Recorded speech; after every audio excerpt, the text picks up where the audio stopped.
Hello everyone, I'm back again with my HRV lecture series. Now, before beginning, let me just give a brief introduction. My name is Rashmi Mangla. I'm working as an assistant professor for the BBA department of St. Andrews Institute of Technology and Management. Now, this is our 8th lecture of HRV. Now, the topics that we'll be covering today are issues faced in deprivation of human rights. We had already covered two issues in our previous class, wherein we covered poverty and overpopulation. The rest of the two issues, we'll be covering them in detail today, which are illiteracy and unsustainable development. So let's begin. Again, as I told you, there were four issues: poverty, overpopulation, illiteracy and unsustainable development. Out of those two issues we had covered in previous lecture, the rest two we will be covering today. So, illiteracy. Now, when we talk about illiterate, an illiterate person is somebody who cannot read or write. So, an illiterate person is someone who would not be able to read this article no matter what language it was written in. Neither he can, if we tell him to write certain things, he won't be able to write it. He won't be able to spell them to write.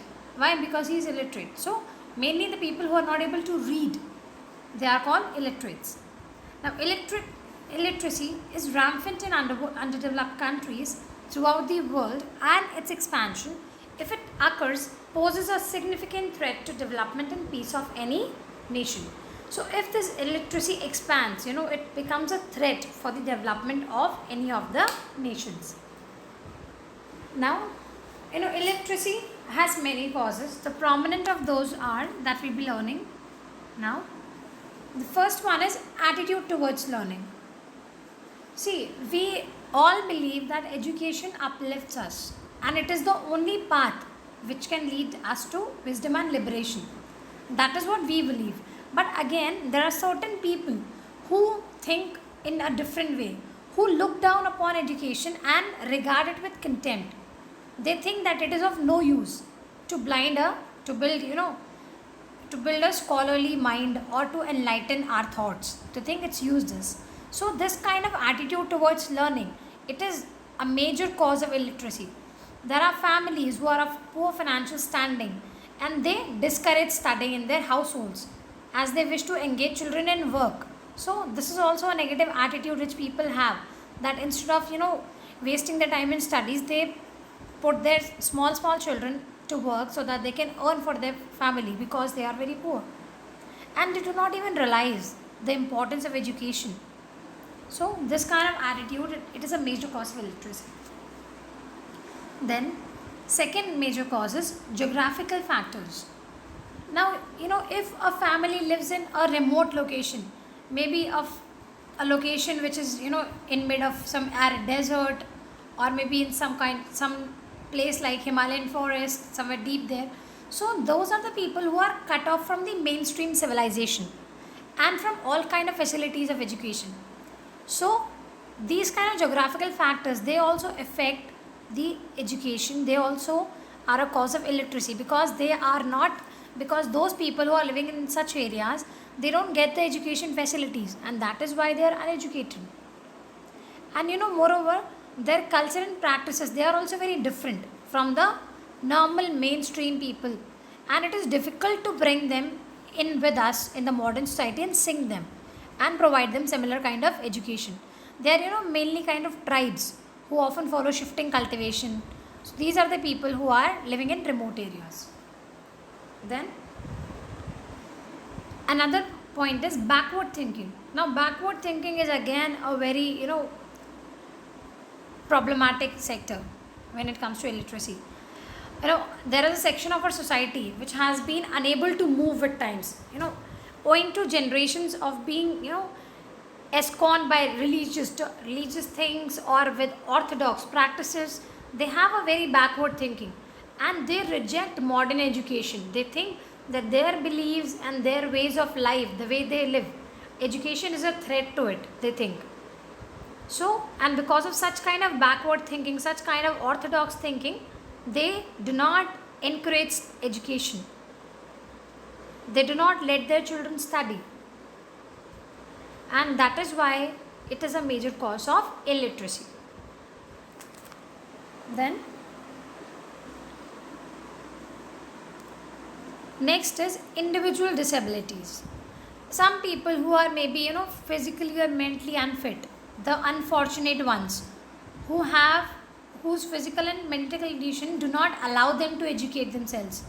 So these kind of children, they also remain uneducated because of their personal disabilities that they have. And these disabled children, they find it exceedingly difficult to read, write, absorb and remember information. So these disabilities, they also hamper the education of the children. Then last point is emigration of educated individuals. Now what is emigration? Emigration is when an individual leaves his home country and goes and settles down in another country. That is emigration. So in India, we know it's very common. There are so many people, there are so many in fact Indians who are working abroad and who are looking out in search of more opportunities, and wherever they get a chance, they want to settle overseas so that they have better working conditions and they have higher compensations, they have greater standards of living and to advance their own personal development. But this emigration has a negative effect on the literacy rate of our country, because the educated population of our country is moving to abroad, they are moving to foreign countries, which is ultimately leading to lower literacy rate of our country. So again, that is a cause of illiteracy. Now these are the causes. Now along with causes, we have tried to find out certain solutions also to overcome this illiteracy, to tackle with this problem of illiteracy. So some of the potential solutions to illiteracy are: first is invest into basic training that is provided by employers. By investing into basic training, which can occur at the workplace environment, employers are able to create competitive and productive employees. So this kind of training should be provided by employers so that the workers can become more productive, and the workers are then able to receive the literacy skills also that they can use throughout their lives, and they will even remember those skills. Then second thing is create supports within schools. See, when we recognize early learning difficulties or disabilities, so early recognition of such difficulty or disability, they can help teachers and administrators assist children who may struggle with literacy. There are children who are finding it difficult to study, so teachers can guide them in a proper way if they are able to recognize it at a correct time. And children are often able to fake it or make it without becoming overly literate. At times children don't understand anything, but they just pretend that they have. So these kind of things we need to recognize. So this support should be there from the school level itself. So by creating school support, we can help children who may be illiterate to become literate adults one day. Then encourage outreach efforts into disadvantaged communities. Now we need to encourage outreach efforts. See, now every community, they have their resources, but each and every community is not having the same kind of resources, and it needs to identify those households who are at high risk of illiteracy. Those communities where illiteracy is higher, we need to identify them, and by creating public and private outreach efforts to go into these communities, identify the high risk households or people who can be connected through the literacy services. We need to find a way to make them literate. Then improve access to education. Now instead of putting the money or instead of fueling the money towards voucher system or private pay subsidies, we have to focus on improving the total access to education, because it can actually have an effect on illiteracy. Now from after school programs to after work programs or everything in between, we can remove the barriers to education, and more people can develop the skills that they need. So we need to have an improved access to education. Then the last thing that we require is we have to make it an obligation to receive incentives or supports. Many companies, they receive subsidies or contracts from other support from local, state or national governments. So by mandating that a number of people within the workforce, they should be enrolled in literacy support programs, we can continue to improve literacy rates. For examples, in some schools, each one teach one program is run.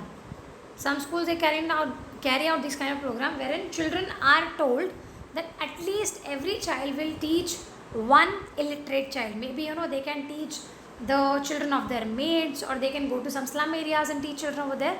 So these kind of programs, literacy support programs, they help in eradicating illiteracy from our country.